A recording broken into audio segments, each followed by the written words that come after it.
오늘은 요한복음 5장 1절에서 9절까지의 말씀을 가지고 하나님의 말씀을 함께 나누겠습니다. 한 목사님이 젊은 전도사가 심우하는 작은 개척교회를 방문했습니다. 그 교회는 여러 가지 이유로 교인들이 다 떠나고 전도사 부부만 남아서 교회를 외롭게 지키고 있었습니다. 상심에 빠진 전도사 부부를 만난 목사님은 밝게 웃으면서 전도사님의 손을 잡고 이렇게 말했다고 합니다. 전도사님, 이 교회는 너무너무 희망적입니다. 아니 목사님, 지금 무슨 말씀을 하시는 겁니까? 교인들이 하나도 남아있지 않는데 희망적이라니요. 저를 놀리시는 겁니까? 그때 목사님이 이렇게 말했답니다. 여기서 더 이상 줄어들 리는 없고 이제는 성도가 늘어나는 일만 남았으니 이 어찌 희망적이라 말하지 않을 수 있겠습니까? 어떤 철학자는 절망은 죽음에 이르는 병이라고 말합니다.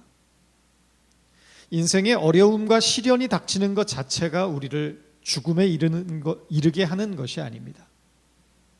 어려움과 시련 때문에 절망이라는 감정의 늪에 빠지는 것이 무서운 것입니다. 절망은 모든 상황을 부정적인 눈으로 바라보게 하기 때문입니다. 절망의 눈으로 보면 암울합니다. 미래가 없습니다. 길이 보이지 않습니다.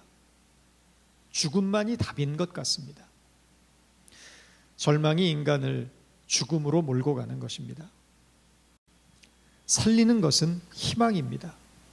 희망을 선택해야 합니다. 희망의 관점으로 현재를 해석해야 한다는 것입니다. 그래야 길이 보이고 살아갈 이유가 생기는 것입니다. 지금 우리의 삶이 곤고하고 우리의 미래가 불투명하지만 그럼에도 불구하고 우리가 선택해야 할 것은 희망입니다. 예수 그리스도께서 우리의 희망이 되어주시기 때문입니다. 희망이 원천이 되시는 예수 그리스도께서 우리 편에 서 주시는 한 성도는 현실의 문제 앞에서 낙심하지 않습니다. 그리스도께서 우리에게 이김을 주시기 때문입니다. 오늘 본문은 예수님이 유대인의 명절에 예루살렘에 입성하시는 것으로 시작됩니다. 그런데 예루살렘에 입성하신 예수님이 가장 먼저 찾으신 곳은 성전이 아니었습니다. 양문, 즉 제물로 바쳐지는 양과 염소들이 출입하는 문 바로 옆에 위치하고 있던 베데스다 연못이었습니다. 베데스다는 자비의 집이라는 뜻을 가진 연못으로 본래 성전에서 사용할 물을 얻기 위해 만들어진 인공 연못입니다. 그런데 언젠가부터 이 연못에는 각종 병을 앓고 있는 병자들이 몰려들기 시작했습니다. 이 연못에 얽힌 전설 때문입니다. 천사가 내려와서 물을 움직이게 하는데 물이 파장을 일으킬 때 가장 먼저 뛰어드는 사람은 어떤 병에 걸렸든지 고침을 받는다는 전설이었습니다. 본문의 3절을 보면 당시 베데스다 연못의 광경을 이렇게 전합니다. 거기 행각 5이 있고 그 안에 많은 병자, 맹인, 다리 저는 사람, 혈기 마른 사람들이 누워 물의 움직임을 기다리니 연못을 둘러싸고 5개의 행각이 세워져 있고 각 행각마다 다양한 질환을 앓고 있는 병자들이 병낫기를 갈망하며 모여 있었다는 것입니다. 당시 유대의 율법이 중한 병에 걸린 병자들을 하나님의 저주를 받은 것으로 간주하여 죄인 취급했던 것을 생각하면 베데스다 연못은 성전을 출입하는 사람들이 가까이 가기 꺼려하는 곳이었을 것입니다. 그런데 예루살렘에 입성하신 예수님이 바로 그곳으로 가장 먼저 방문하셨다는 것입니다. 예루살렘 성전에 올라가시기 전 그보다 앞서 가장 고통받는 사람들의 삶의 자리로 향하셨다는 것입니다. 아무도 기억하지 않는 사람들, 인생의 기쁨을 잃어버린 사람들, 소외된 사람들, 거절당한 사람들, 삶의 의미를 잃어버린 사람들을 가장 먼저 찾아가셨다는 것입니다. 웅장한 대리석으로 지어진 아름다운 성전이 아닌 추하고 냄새나는 곳, 아무도 돌아보지 않는 사람들이 모여있는 아픔의 자리로 가신 것입니다. 이것이 주님의 사랑입니다. 헨리 나위는 세상의 길, 그리스도의 길이란 책에서 참된 제자는 성공과 출세를 추구하는 세상 속에서도 언제나 하향성의 삶, 즉 낮은 곳을 향하는 삶을 살아야 한다고 말합니다. 우리가 살아가는 이 세상은 상향성, 즉 높은 곳을 향하는 삶을 추구합니다. 모두가 높은 곳을 바라보며 그곳에 도달하기 위해 애쓰고 노력합니다. 그러나 참 그리스도의 제자는 낮은 곳을 바라봐야 한다는 것입니다. 바로 그곳에 주님의 마음이 있고 주님의 뜻이 있기 때문입니다. 하나님은 놀랍게도 높은 곳에 계시지 않고 가장 낮은 곳에 처하고 계십니다. 가장 낮은 곳에서 그리스도의 제자를 부르고 계시며 그곳에서 우리를 만나기 원하신다는 것입니다. 높은 곳에서 만나는 하나님은 가짜일 확률이 많습니다. 그러나 가장 낮은 곳, 버림받은 사람들, 거절당한 사람들, 우리의 관심과 돌봄이 필요한 가장 약하고 상처 입은 사람들이 있는 곳으로 가면 진짜 하나님을 만나게 됩니다. 내가 진실로 너희에게 이르노니 여기 내 형제 중에 지극히 작은 자 하나에게 한 것이 곧 내게 한 것이라. 하나님은 가장 비천하고 약하며 힘없는 소자의 모습으로 자신을 계시하고 계시기 때문입니다. 그런데 이 베데스다는 중대한 모순을 안고 있는 곳이었습니다. 병낫기를 갈망하는 병자들은 모두가 물이 파동을 치기 시작할 때 가장 먼저 물에 뛰어들기 바라고 있었을 것입니다. 그러나 물이 파동칠 때 가장 먼저 물에 뛰어들 수 있는 사람이 누구였겠습니까? 그곳에 모여있는 병자들 중에 가장 몸이 성한 사람들입니다. 혼자의 힘으로는 움직일 수도 없는 중증의 환자는 물이 파동을 쳐도 가장 먼저 뛰어들 수 없는 것입니다. 건강한 사람일수록, 몸이 성한 사람일수록 가장 먼저 물에 뛰어들게 된다는 것입니다. 절박한 사람들은 고침받을 수 없고 오히려 절박하지 않는 사람들이 고침을 받게 되는 모순을 안고 있던 곳이 바로 베데스다였다는 것입니다. 더구나 베데스다에 모인 사람들은 모두가 질병을 앓고 있는 병자들이었지만 그들은 서로가 서로를 불쌍히 여기지 않았습니다. 왜였겠습니까? 그들은 서로 경쟁 관계에 있기 때문입니다. 물이 파동칠 때 상대방을 제치고 내가 먼저 그곳에 뛰어들어야 하기 때문입니다. 오직 1등만이 살아남는 곳, 서로를 경쟁 관계로 보며 자신의 생존을 위해 상대방을 찍어 누르며 피 터지게 싸워야만 하는 곳, 바로 그곳이 베데스다 연못이었고 베데스다의 실체였던 것입니다. 오직 강한 자만 살아남는다는 정글의 법칙이 작용하는 베데스다 연못은 결국 지금 우리가 살아가고 있는 이 세상의 축소판인 것입니다. 본문은 이 연못에 38년 동안 병고침을 기다려왔던 병자가 있었다고 말합니다. 본문의 5절입니다. 거기 38년 된 병자가 있더라. 38년. 38년이라는 시간은 인생의 어떤 한 기간이 아니라 어떤 사람에게는 한 평생입니다. 38년도 채우지 못하고 죽는 사람이 많은데 중병에 걸려서 38년을 살았다는 것은 살았지만 죽은 인생이라고 해도 과언이 아닙니다. 예수님은 베데스다 연못의 많은 병자들 가운데 유독 38년 된 병자를 주목하십니다. 그 내면의 절망과 고통을 보셨던 것입니다.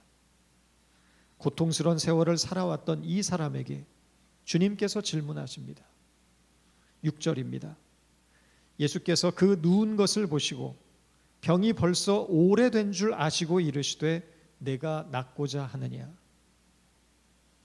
하루 누워있기도 힘든데 38년 동안 누워서 거동도 하지 못했을 이 병자에게 낫고 싶은지를 묻는 질문은 가혹해 보입니다. 그러나 이 질문 속에는 깊은 뜻이 있습니다.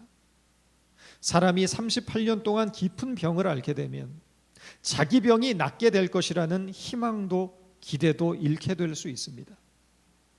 희망의 유예기간이 있다는 것입니다. 일반적으로 사람은 어떤 희망의 기간을 넘겨버리면 나중에는 절망하게 됩니다. 아무리 노력해도 상황이 변하지 않을 때, 아무리 오랜 시간이 지나도 어떤 변화의 조짐이 보이지 않을 때 자포자기하게 되고, 최선을 다했지만 실패가 거듭될 때 인간은 꿈과 희망을 잃게 됩니다. 자신의 실패를 운명으로 받아들이게 되는 것입니다.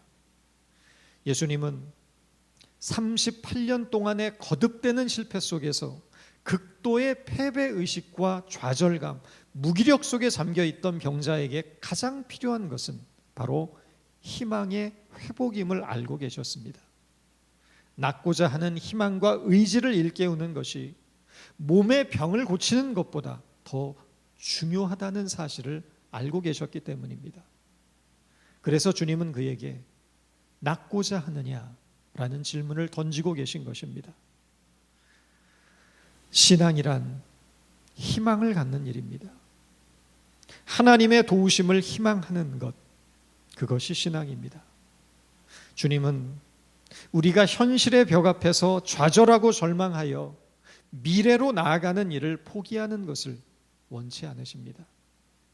내 힘으로는 안 되었지만 하나님께서 나와 함께 해 주신다면 내가 다시 일어설 수 있다는 희망이 우리에게 회복될 수 있기를 바랍니다. 비록 내 삶이 어둡고 불안하지만, 시련과 고통이 많지만, 실패하고 넘어졌지만 하나님의 손길이 나를 붙들고 나를 일으켜 세워주신다면 내 인생이 새로운 차원으로 열리게 될 것을 믿을 수 있기를 바랍니다.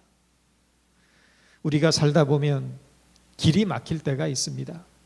그때 우리는 당황하게 되고 낙심하게 됩니다. 그러나 그 길이 끝이 아닙니다. 분명 또 다른 길이 있습니다. 내가 가고자 하는 그 길이 막혔다고 절망할 필요가 없다는 것입니다. 다른 길로 돌아가면 되고, 안 되면 길을 만들면 됩니다. 우리 인생의 주권자 되시는 하나님께서 우리에게 피할 길을 내어주시고 우리가 올바른 길을 걷도록 지혜를 주시며 인도해 주신다는 사실을 믿으시기 바랍니다. 내가 낫고자 하느냐? 이 질문 앞에 38년 된 병자가 뭐라고 대답합니까? 낫고 싶습니다 라고 대답하면 됩니다. 그러나 이 병자는 엉뚱한 대답을 하고 있습니다. 본문의 7절입니다. 병자가 대답하되 주여, 물이 움직일 때에 나를 못에 넣어주는 사람이 없어 내가 가는 동안 다른 사람이 먼저 내려가나이다. 억울함이 배어있는 대답입니다. 억울하다는 것입니다. 물이 파동칠 때 거동이 불편한 자신을 도와주는 사람이 없어서 38년이란 오랜 세월을 억울하게 살았다는 것입니다. 이제는 물에 들어가는 방법을 포기하고 다른 길을 찾을 법도 한데, 이 병자는 38년 동안 시도했으나 한 번도 성공하지 못한 이 방법을 포기하지 못하고 여전히 베데스다 연못에 머물러 있는 것입니다. 떠나지 못하는 것입니다. 38년 된 병자는 안 되는 것을 알면서도 여전히 자신의 방법을 고집하며 세상에 대한 미련을 떨치지 못하는 어리석은 인간의 모습을 상징합니다. 오직 1등으로 물에 뛰어드는 사람만이 병고침을 받는다는 베데스다의 전설은 그저 전설일 뿐이었습니다. 누구 하나 뚜렷하게 병을 고쳤다는 확증도 없었고 그저 소문만 무성한 곳입니다. 이 세상은 끊임없이 허황된 신화로 우리에게 헛된 꿈을 심어줍니다. 돈을 많이 벌면 인생이 편안해질 거라고 생각하지만 돈이 많다고 해서 인간은 행복해지지 않습니다. 권력과 명예와 성공을 얻으면 만족과 기쁨이 있을 것 같은데 그 또한 인간에게 참된 만족을 주지 못합니다. 내가 원하는 것을 얻고 남들이 부러워할 만한 성취를 이루었지만 여전히 공허와 무의미 속에서 고통받는 것이 인간의 실상입니다. 남편을 5이나 갈아치웠지만 인생의 무의미와 허무함 속에 목말라 했던 사마리아의 여인처럼 이 세상의 것, 이 세상의 방법으로는 영혼의 가람을 해소할 길이 없다는 것입니다. 그럼에도 불구하고 우리는 여전히 이 세상의 것, 이 세상의 방법을 놓지 못하고 살아갑니다. 이 세상의 것, 이 세상의 방법으로는 인생의 문제가 본질적으로 해결될 수 없음에도 불구하고 우리는 세상에 대한 집착과 미련을 놓지 못하고 있는 것입니다. 예수를 믿는다는 것은 세상의 것, 세상의 방법을 포기하는 일입니다. 베데스다 연못에 뛰어들겠다는 경쟁을 포기하는 일입니다. 예수님은 38년 동안 고통의 시간을 보내면서도 베데스다에 대한 미련과 집착을 끊어내지 못하던 병자에게 떠날 것을 명하십니다. 8절입니다. 일어나 내 자리를 들고 걸어가라 하시니, 병자는 연못 속에 먼저 들어가고자 하는 싸움을 멈추고 참된 힘과 능력이 되시는 주님의 말씀에 따라 연못을 떠나기로 결단합니다. 바로 그때 치유가 일어났습니다. 9절입니다. 그 사람이 곧 나아서 자리를 들고 걸어가니라. 베데스다 연못에 뛰어 들어갔기에 병이 나은 것이 아니었습니다. 오히려 연못을 떠나기로 결단했을 때 주님은 38년 동안 자신의 힘으로 일어설 수조차 없던 그에게 자리를 들고 일어나 걸어갈 수 있는 힘을 주셨습니다. 우리가 살고 있는 이 베데스다의 세상은 여전히 우리에게 이 세상의 힘과 능력을 가져보라고 요구합니다.